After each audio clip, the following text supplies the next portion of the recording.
This is me and this is my double-decker bus. I always had a bit of a thing for buses. I wanted to be a bus driver, and then I had a load of business ideas around being a bus owner. Then I got to my mid-30s and something just clicked and I thought, I'm going to make this happen. Circumstances aligned and I ended up with enough money to buy a bus outright and make a start on converting it.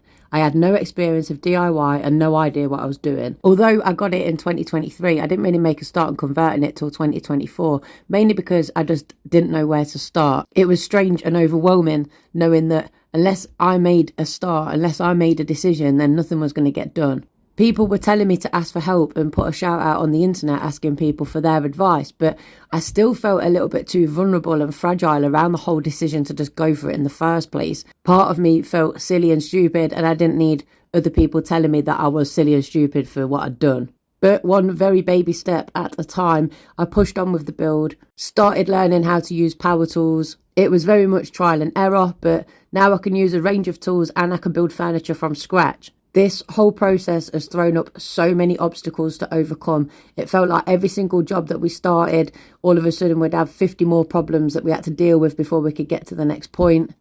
There still are times when I question my choices and wish I could just have been happy doing something normal.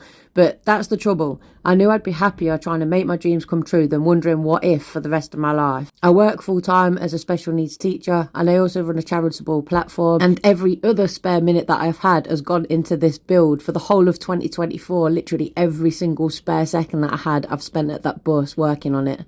At the beginning of this year, 2025, I knew that I had to trial living in there. I'd got it to a point where it was certainly comfortable and livable. So far, so good, despite the extra challenges that come with living on a bus and living on wheels. I've actually really, really enjoyed it. I feel like this was definitely the right path for me.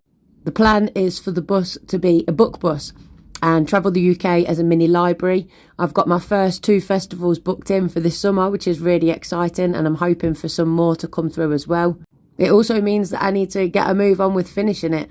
Upstairs is just about done, and downstairs I need to get the bookshelves in, so the most important part for the business to take off. Actually, no, the most important part is that I'm going to be living on a library. I mean, if that isn't a dream come true, then I don't know what is. So who knows, maybe I'll be visiting your city or town this summer, or maybe you'll see me at a festival and I'll be bringing books to the people. I would love your support. Keep cheering me on, get me to that finish line. It's so close to being finished. And I just want to say, if you've got a dream, then just go for it. It's not easy and it's not pain-free, but it's far more painful to sit with the what ifs and wonder what might have happened. All aboard for the ride. Who's coming with me?